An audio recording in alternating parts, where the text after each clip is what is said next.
let me start. It's my first live stream, so I'm still figuring out the software, and it's a little bit complicated right now, so I hope that people would be able to join, and if not, well, it's a learning opportunity as always, and I will be figuring that out for the next one. But in this sprint, in this live, I wanted to answer some of the questions that I was getting from people. Hi, Anurag. From people on social media, in messages and emails, just to kind of go on live and see if people have other questions and want to follow up on some of the things that I said. So I have gathered a few questions that I got, and I will go through the questions and we'll just go through the ones that I already have, and then I will, if you have additional questions, you'll have an opportunity to ask those as well. So I will just go with this, starting from my list here. And there are a lot of different questions kind of coming from different directions, from different topics, all about, obviously, the role of the Scrum Master. Let me start, and you will be able to see that at the bottom. There. So how do you help team come up with the sprint goal? That is something that always comes up, especially in the PSM and PSM2 training for me, is that the sprint goal right now is a commitment, right? So it is something that is very important. Interestingly enough, Mike Cohen just posted a blog post, I think a few days ago, about saying, hey, sprint goals are might not be as important. I'm actually will be sending more of my thoughts on that to my in an email soon. But how do you help your team to come up with the sprint goal? I think it starts with making sure that your team is actually a team. One of the things that I think we'll always assume that people who work on the same product by default are a team, but sometimes that's not the case, right? If they don't have a common goal, such as a sprint goal or a product goal, and they don't really need each other to achieve their goal, then what makes them a team? Apart from the fact that they're a group of individuals sitting maybe in the same space or reporting to the same manager. So that can be a very good question to ask, and make sure that your team actually works towards common goals and they need each other to achieve those goals. Other things is, it's really, I think what helps sometimes, especially when you're a Scrum Master for the team, is just to try to figure out what the product owner and the team wants to accomplish during the sprint. And sometimes just because you're observing it, you're able to see the commonalities. There's one of the things that happened recently when we were working on the sprint goals, and it was very difficult for the product owner to come up with a sprint goal. So I said, well, tell me what we need to actually accomplish. And as we were going through all of those things that we needed to accomplish, I could see a clear connection between all of them. And that way we're able to actually create one sprint goal that was combining those things together. So that definitely helps, just trying to observe it. There are also different templates that you can use, though I feel like sometimes templates can be helpful because you're not starting with a blank page. You have something to start off with, but at the same time, they might be limiting. Right? So it depends what the situation is with your team, but sometimes the templates can be useful, and you can find a lot of them on scrum.org website. And apart from that, I think it's really creating a sprint goal or a product goal is more of a skill. And that skill the team needs to create and develop. So at first, the sprint goals will be pretty vague, or you will have several of them. But as the team kind of gets into the habit of creating the sprint goal, they will get better. So that is one of the things that definitely can be helpful.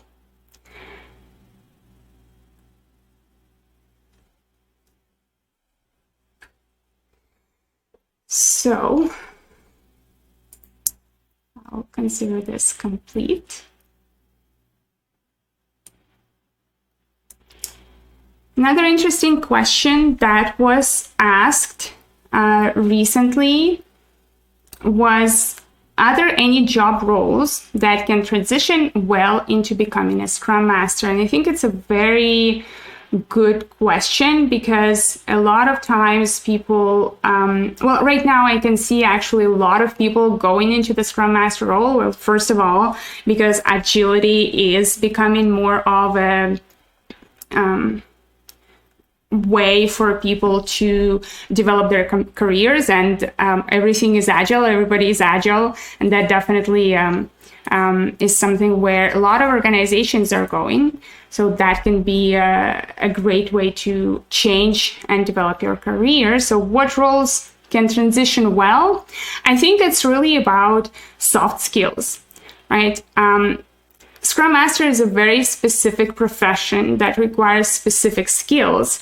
And what you need to really look at is, can you develop those skills, and are you able really to align them with your professional goals as well? So when we look at the Scrum Master role, we can say that the Scrum Master is a teacher, a coach, a facilitator, a mentor. There are a lot of those soft skills that are needed. And when we talk about who would be the most successful in a Scrum Master role, we can talk about traits like patience, caring for others, selflessness, things like that. So if those traits and those skills feel like you, and your role allows you to develop those skills, then I think that can be a really good transition into a Scrum Master. What I found, a lot of the traditional roles, especially management roles, have difficulty going into a Scrum Master role, just because Scrum Master role requires you to kind of step aside and let the team make most of the decisions. And in traditional management, this is not how we really work. We really are there to help the team on a daily basis to maybe potentially make decisions on their behalf and give them clear understanding of what they need to do. Scrum Master role is not the same thing, and sometimes you need to allow people to fail so that they can learn. Hi, Debbie. Double checking who else is there. If the stream isn't going too well, please let me know in the comments so that I can actually try to fix it. Because I'm not sure if it's... Hello. If it's actually... you can follow the stream properly. For me, it's a little bit choppy. I don't know if it's the same thing for you. Okay, are there any job roles that can transition well? And apart from that, honestly, I've seen awesome Scrum Masters who were coming from a project management role, who were coming from a developer role, or who were coming from something completely unrelated to those roles on a Scrum team, for example.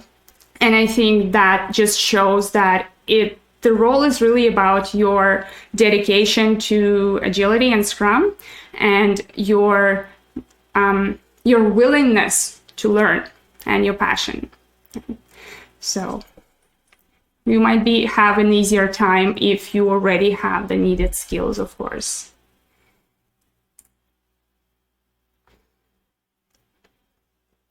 Okay, let's look at the next one. Okay, so the next one I have is how to make the retrospective more fun online. Well, that definitely is an important question right now with COVID and the fact that we have to work from home, right, remotely. So how can we actually bring our team together so that they are able to have an easier time doing the retrospective? I think tools can be very helpful, of course.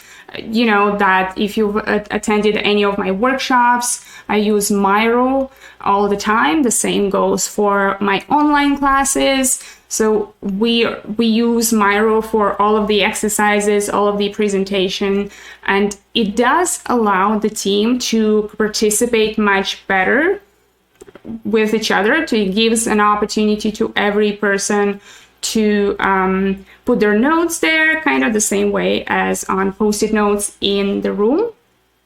And I think that's more of facilitation that is needed for online. And I think in online world, when we are all sitting behind our cameras, you as a Scrum Master would need to facilitate much more closely. That's what I found right now, is that you really need to be there to draw discussions out, to ask the right questions, which might have been easier when we were all sitting in the same room.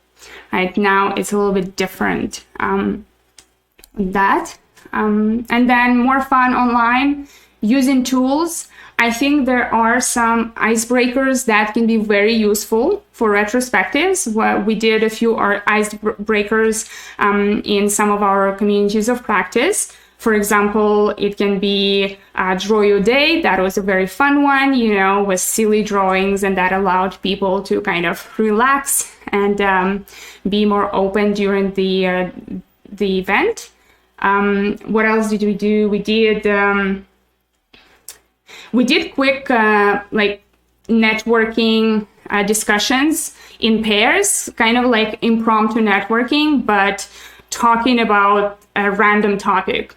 Like, what is the weirdest thing you did while working from home, right? Things like that. So giving more of this introduction and icebreaker in online events, I think really helps, for the reason that we no longer have that connection with people on a daily basis. Right? Before, you kind of walk around in the office and you can say hi to people here and there.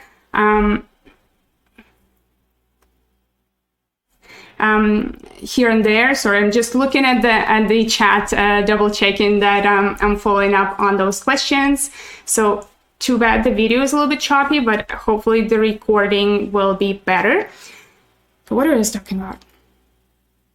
Oh, yes. So because we are online, we obviously don't have that opportunity to create connections, informal connections with people that we work with in the office. It was much easier before. You just go for a coffee, for a quick discussion. It no longer exists. So I think our role in Scrum teams is to really help recreate this connection online.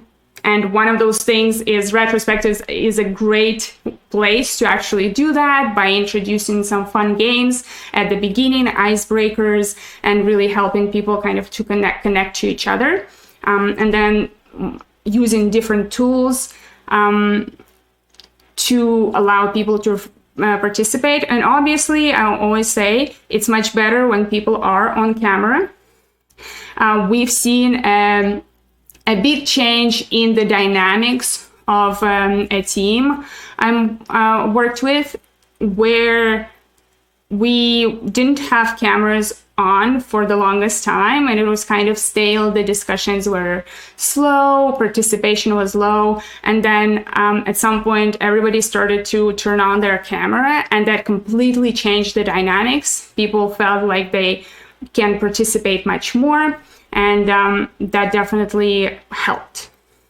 So that is something that I think can be a good way to also make your retrospectives and any other discussion more fun online. Okay. What's next?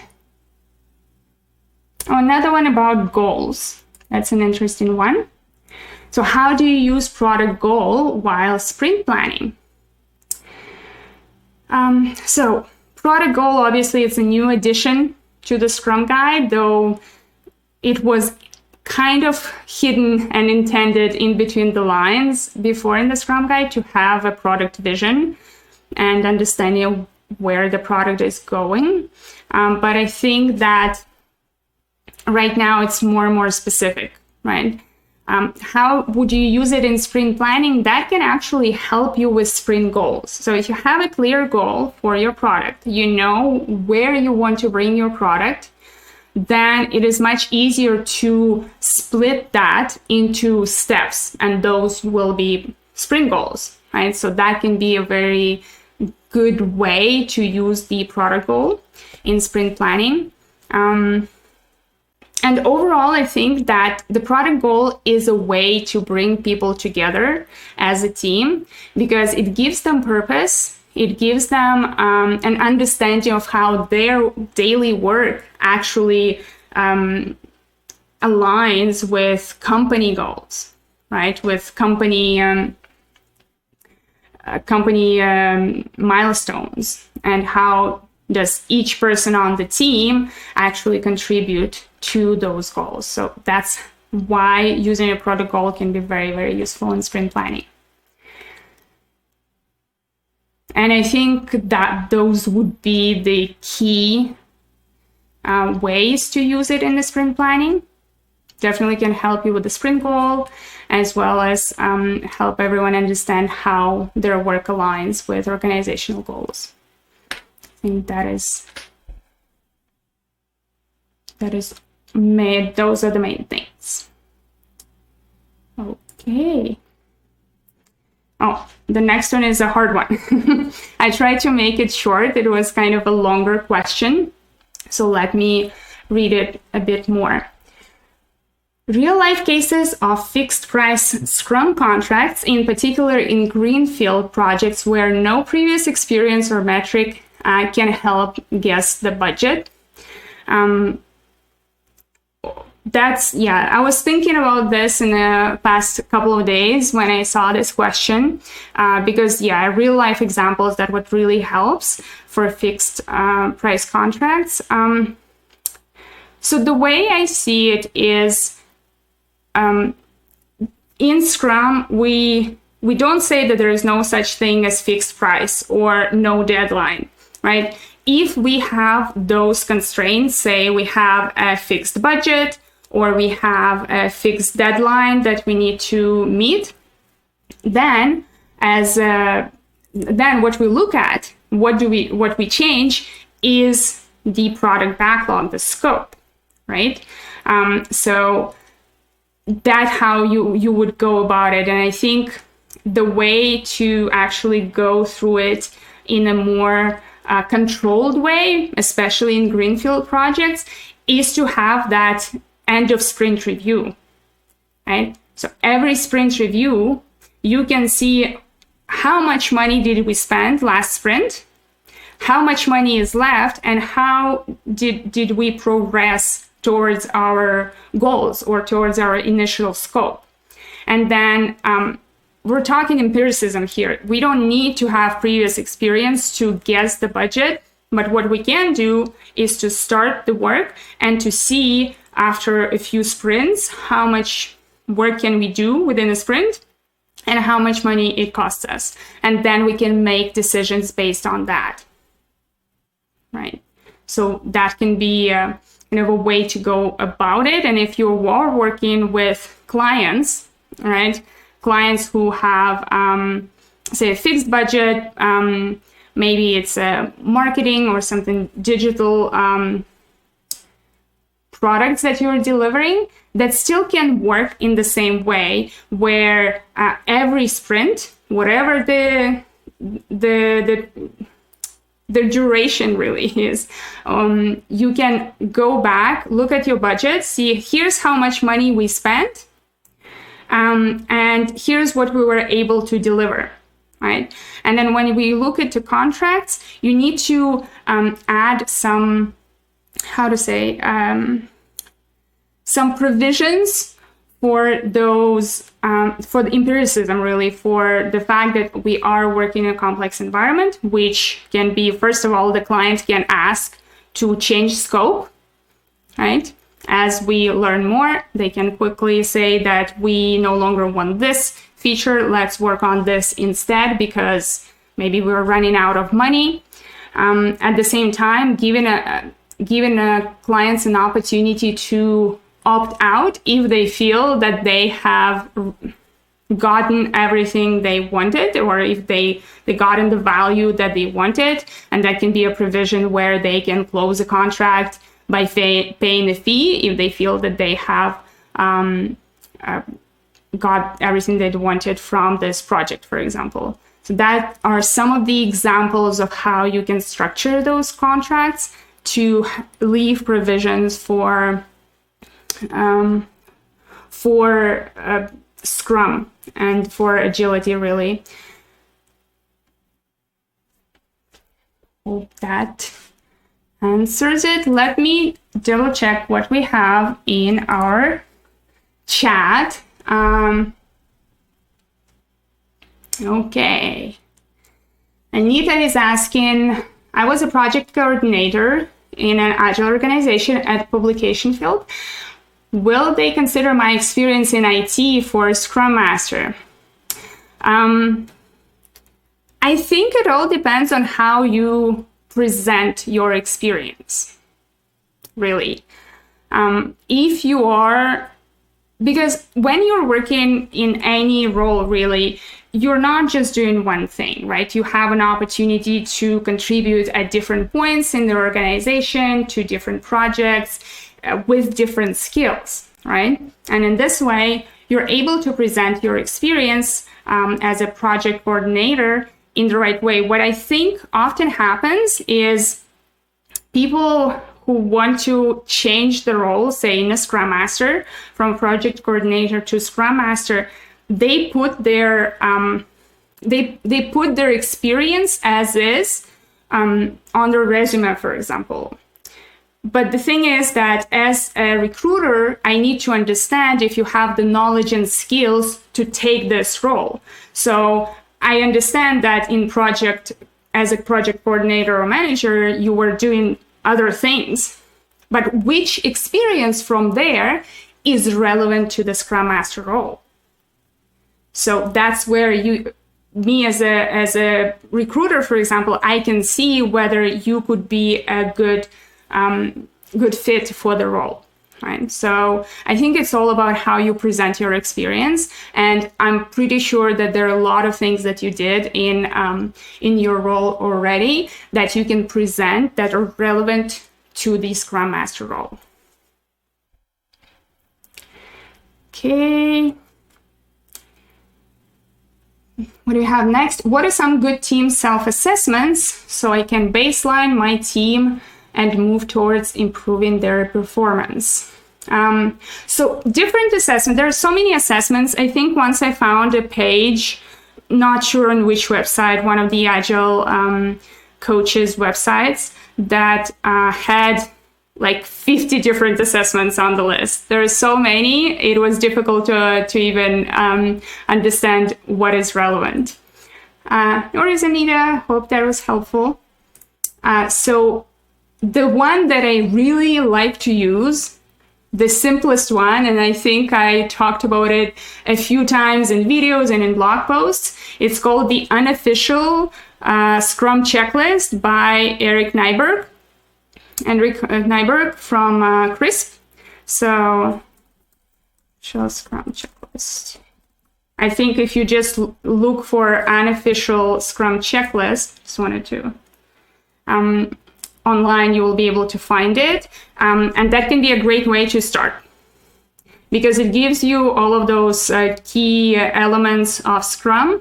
Obviously, right now, with a new Scrum guide, you might need to adapt it a little bit, talking about things like sprint goal, product goal, and all those additions that we see. And that can be a good start because it helps you really nail down the more of high-level problems or challenges your team or organization might be having. Because it kind of talks about the bottom line, right? Is your team delivering a done increment every sprint, right? And things like, do you have a product owner? Does your product owner do the product owner's responsibilities in a way that helps the team achieve their goals? Then, if you're starting from there, it's more figuring out how deep do you want to go in different topics. For example, if you highlight that right now the product goal is unclear, or it doesn't exist, or the team has difficulty coming up with sprint goals, and you feel like this is the key problem right now for the team, then you're focusing on this, right? It's more of, with your observation, you can find the topic that you feel has the highest impact on your team's ways of working and on their ability to deliver, and work on that first. And then you can look at it in more details at a later point and see, did we progress? This is more of a qualitative analysis rather than a quantitative, so you won't have a trend that you can calculate. You can have a trend to calculate if you look at, I think it's a Spotify, once again, kind of coming from the same people. It's called the Squad Health Check, I think. Squad Health Check. Let me show you. I think that's, if you look for that, you would be able to find it. What it is a tool that you can use with your team and allow them to actually assess their maturity, right, or where they stand. And the health check that they have on their website is just an example. There are basically like 10 or 15 areas that the team can assess as green, yellow, or red, in the same way that you can attach numbers to that. So from 1 to 5, and they can assess how they feel about different topics, such as code quality, opportunity for learning, clarity around product goals, all of those things. And then later on, like 3 months from the first assessment, you can assess it again to see whether you are improving on those items that maybe had the lowest numbers before. And why I also like this method, it's because it gives you a template, kind of. It gives you an idea of where to start, but then allows you to modify it and adapt it to your situation. For example, they have code quality in the list. Well, if you're not working with a technical team that develops software, you might want to put something else there. And that is up to you as a Scrum Master to figure out which areas of the team's work do I want to focus on. So I think that are two things that can be helpful. You don't need any complicated assessments, really, when you're working with a team as a Scrum Master. You just need to figure out where the problems are and what improvements are more likely to create more of a positive impact on the team. Let me go back.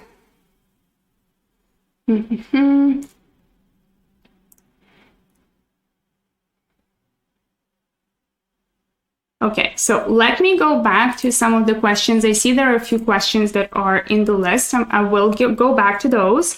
I just wanted to look at 2 more questions. Ram joined.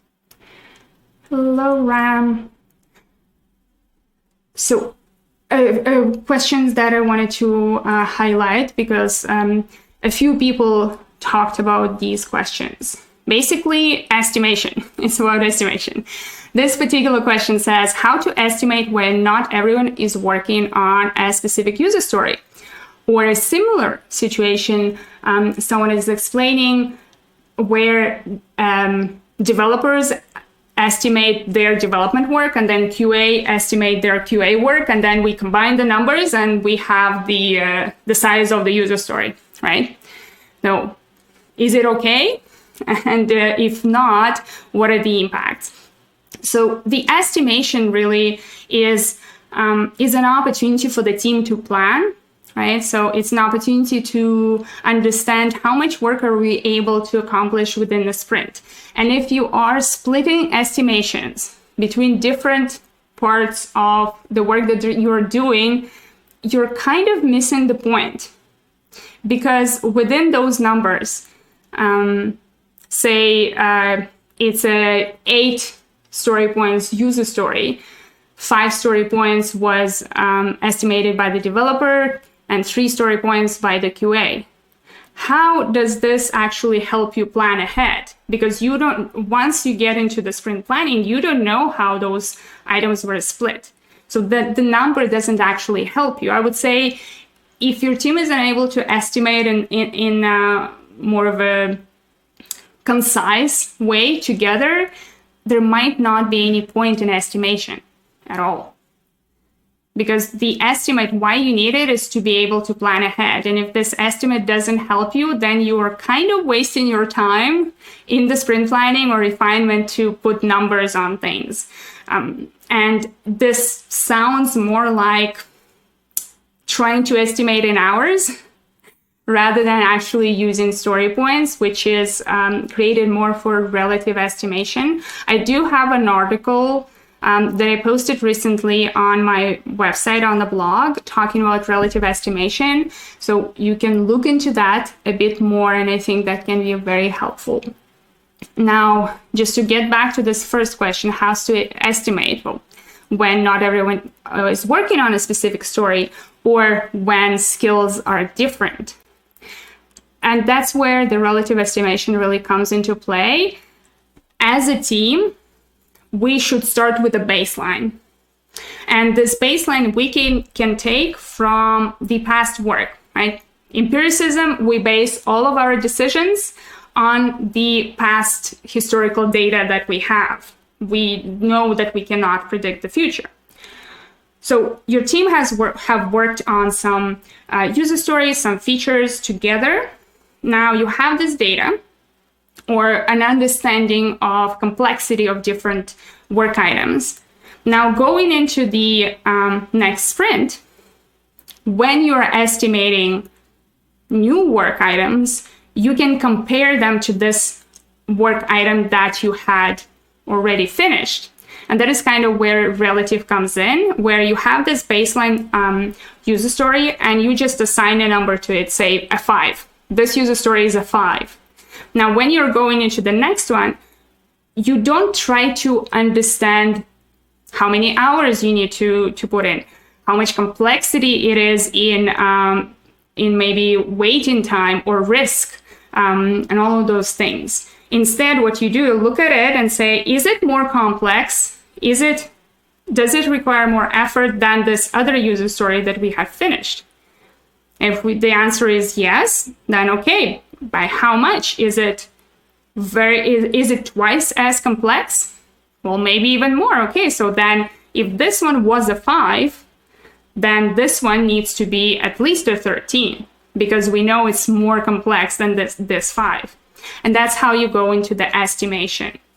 And then even if not everyone is working on the same story, if the team is working on the same product and they are actually a team, they should know what other people on the team are working on, and they should understand what this work is, because let's imagine that person who is working on this user story gets sick or goes on vacation. If no one on the team have looked at this item, then no one would be able to pick it up. So how can you reduce that risk of one person really knowing what the work is about? And that's how you kind of bring people together in this estimation. And that can allow people to understand different parts of the work. Actually, even if I'm not a developer, when I hear the developer on my team talking about a particular feature, saying this is more complex because I need to change 10 different files, well, you start to understand a bit more what their work is, how complex it is, right? And eventually, you're not going to become an expert in a completely different field, but you would be able to understand what the other teammates are working on. So that's, yeah. And I also have a video on velocity that is coming up. Not sure when. I think maybe next week. So where I go a bit more into details, but there are so many other resources that you can find on the blog. So start there. And then once this new video comes up, hopefully it will clarify a few more things. Now, let me go back to the questions in the chat. Okay. Any reports or documents that we use for action plans after retro? So here I'd say it all depends on the team, as always. The best answer of a Scrum Master is it depends. And I think that it's a good question to ask your team. How do you want this information to be documented? Where do you want it to sit? How do you want to track it, right? Because those action plans and action points that come out of the retro are really not for you as a Scrum Master. They are for the team. So in this case, that's more of how can you help your team track it. You can propose different solutions. For example, let's add those action items into our sprint backlog. Or let's have them on a specific document, or let's use a to-do list on Slack, whatever that is. But it's more of making sure that your team knows where to find those action points and action plans from the retro, and that you remind them that this is not just something that you wrote at the end of the retro and then you forgot about it, but it actually is important. The way I do it, at the beginning of every retrospective, I first look at the action items from the last retro. And I ask the team, was this item useful? Do we want to continue doing that? Did it solve the problem? Do we want to try something else? Right? And that way we kind of get into a habit of you really looking into those action items and working on them and not really forgetting them. So usually what happens is the more I come back to those action items and I open up, say, I have my own list. If we did the retrospective in Miro, we usually would have notes in Miro. And I would open up the Miro board and look at the action items from the last retrospective. And then at the beginning, people might say, oh, we forgot that those even existed. Oh, we forgot that we need to do that. We didn't do it at all. Okay, great. So why didn't you? Well, we didn't know where to find them, right? Or it was difficult to track them. Okay, so we know what the problem is. What can we do in this case to track those action items better? That's where I get into the discussion. And usually the team comes up with the best solutions of how to track those action items.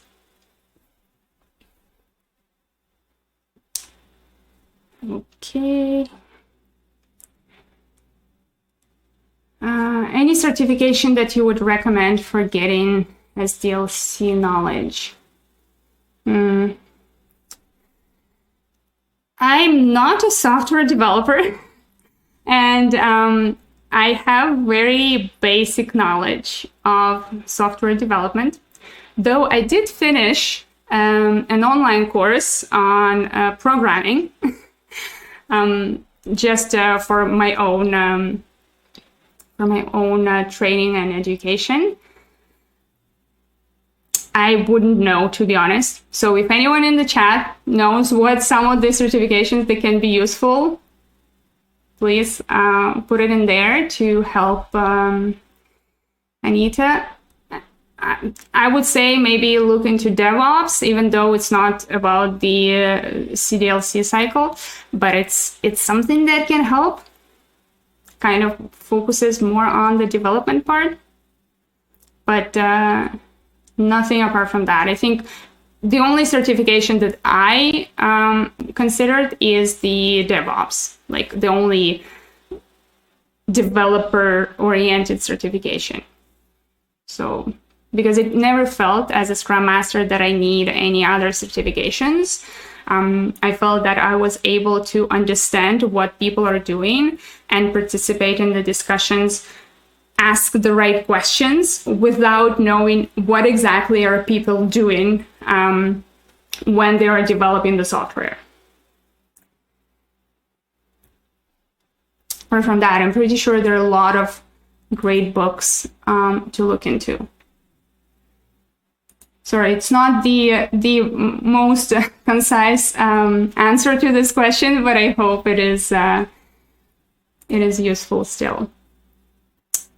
Let's see, any other questions that we have in the chat? Oh, only some team members participate in the retro from Gail. How can we help everyone participate? Well, first of all, trying to understand why not everybody participates in retrospective. Sometimes it's because people are shy. Usually the people who don't speak that much have the best ideas. So I would say, first of all, try to figure out, is it because they are just a quiet type, and then sorry, I'm just looking at the chat again. There's some information. So yeah, Miro, if you're using Miro. And then sometimes people don't know, like, they don't feel that they have anything to say, or they don't feel engaged. And I think maybe coming back to those people and creating a connection with them, trying to understand why they're not participating. Maybe they think that whatever I put on the board, it's not going to change anything. Maybe they have this sense of the retrospective doesn't really help us, and then you can work with this person, really trying to understand what really makes them not to participate. And if you're using Miro, I'm not sure if you're using Zoom as well, but I found the feature with breakout rooms extremely helpful. I've been recently doing a lot of work on the Microsoft Teams, and their breakout rooms don't really work that well. And I've been having a lot of difficulty to have everyone participate. So that's why I prefer Zoom. And in Zoom, you can use the breakout rooms, and it works really wondrous where you have the 1-2 for all, the liberating structure, where you give everyone a few minutes to think individually and in silence, but then you put them in the pair. And once you're in 2 people, then there will be conversation, right? And then it's not as intimidating as maybe talking in front of the whole team. And that way you are able to have ideas from all the team members. So that can be something that can be helpful. So I don't know if the smiley face means, yay, it works, I'll try it, or it's something you already maybe tried. But sorry, but those are the things that I do, and they're usually pretty helpful. Another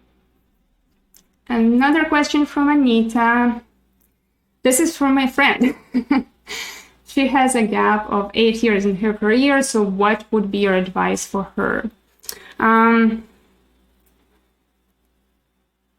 think I mean, as a recruiter, I would be curious to know why, but it wouldn't be something that would make me not choose this resume. But it depends on the recruiter. So what I saw some people do is to have, like, if there is a gap, to actually explain why the gap was. Like, we traveled the world for 6 months, or I had 2 kids and I was focusing on my family. Just sometimes kind of saying this can be very helpful. But apart from that, even if you have this gap, I think what's important to show is to show your willingness to learn, your willingness to work, and that you can show through maybe doing some training, right? Yes, you have this gap of 8 years, but starting from now, you really want to say become a Scrum Master. Well, you're following the path, you're learning, you're maybe getting certifications, you're participating in the communities of practice, and that shows the passion that you have for the job, and kind of makes this gap much less, I guess, scary for recruiters to look at. And then obviously networking. You know, this person, she's really wants to get into maybe a specific industry or a specific role. I think networking with people and saying that I want to get into this role. Sometimes your network can really help figure out or place you in organizations, give you some experience. So I would say that can be something to look into. Hope that was helpful. And when was it? I think a few months ago, we had a guest speaker in our Mastering Scrum community event, Nada Buhendi, and she does a lot of career coaching. I think that can be very useful to reach out to her if this is something that your friend would like to look into. So if you are part of the Scrum Mastering Scrum community, then you would be able to find it in the past events. And I think that can be a good way to kind of work on the resume, on the interviews, and kind of getting interest from recruiters. Okay. Are there any other questions?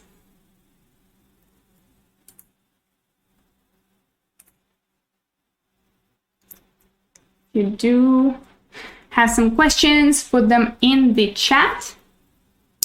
I have another question that I had from previous messages. So let me show you this one. It's about Daily Scrum. Suggestions about how to have a more productive and engaging Daily Scrum. Yeah, especially with remote, it is less, I'd say, engaging overall. Once again, the same advice, the same ideas is it's much better when everybody is on camera.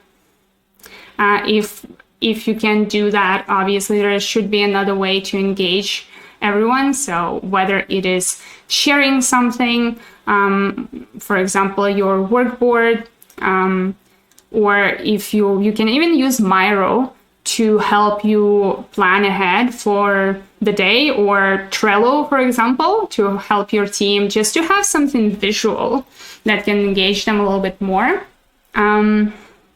Another thing that actually something recently that we started doing with the team is the person who finished talking nominates the next person who will be giving their update to the team. So everybody needs to pay attention to what's happening in the Daily Scrum, because you never know when your name is going to be called. So that kind of gives this more of an engaging way to go through the Daily Scrum.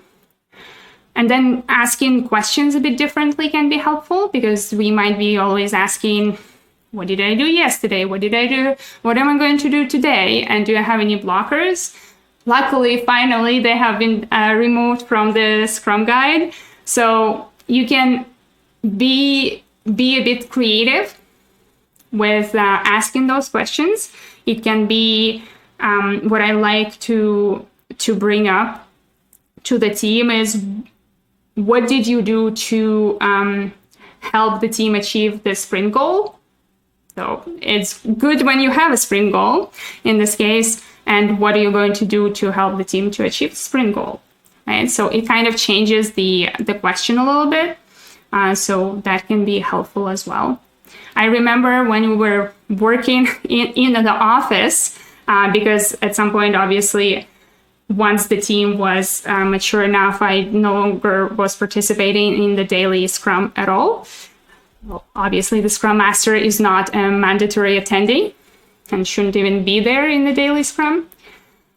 What I was doing is we had a whiteboard, and on the whiteboard, I wrote down the questions for the daily Scrum. So it was kind of a reminder to the team, when you're doing daily Scrum, here are the questions that you can look at to help you actually have this daily Scrum discussion, right?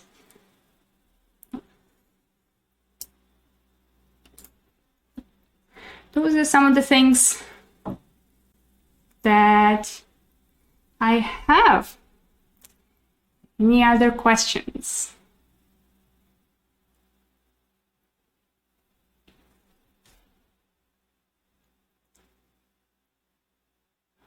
Okay. In case while you're thinking, maybe other questions come up. So I'm just wanted to once again to tell you that I have the Mastering Scrum community. If you're interested in participating in the kind of discussions I'm having right now with other professionals and with me as well, I encourage you to join the Mastering Scrum community. It's a great community where you can ask any questions that you have about your role and get some input from people in the group. Really, it's a very nice community, and people have been getting a lot of value out of it.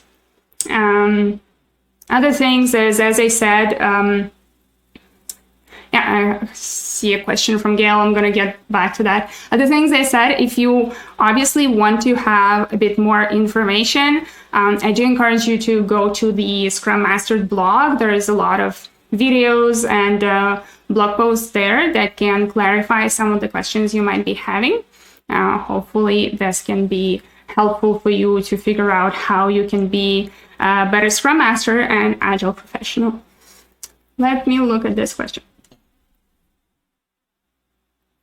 Team has lots of bugs to fix. How do you address that as a Scrum Master? I'm thinking of a team RCA in Miro.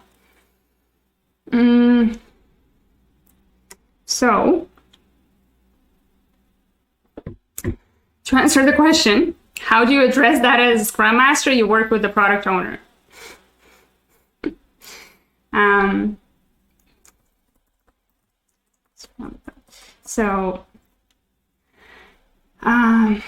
Basically, bugs to fix, they're also part of your product backlog, right? So how does your product owner work on, I sent the wrong link. Oh, there you go. So is your product owner prioritizing the bugs properly? You know, that can be something to work on. Then other things is, why are there so many bugs, for example? How are they being introduced? Is it because we're not doing enough testing, and that's why we introduce new bugs into our product? If that is the case, then maybe we need to work on our definition of done, so that when we say something is done, we have tested it, that there are no more bugs that we introduced, right? Kind of the same as if you're when you're compiling code, when someone submits additional code into the code base and it returns an error saying there was a merge conflict, you're not just pushing this code and saying, that's fine, that's okay, I'm going to ignore this merge conflict. And I think that's kind of the same, where you can say, what do we accept as the minimum quality to say that this is done. So definition of done, that can be a good way to start this discussion.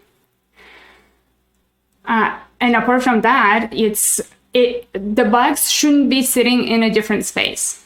It's still part of your product backlog, right? So, and you need to be able to prioritize those bugs against everything else that you need to work on.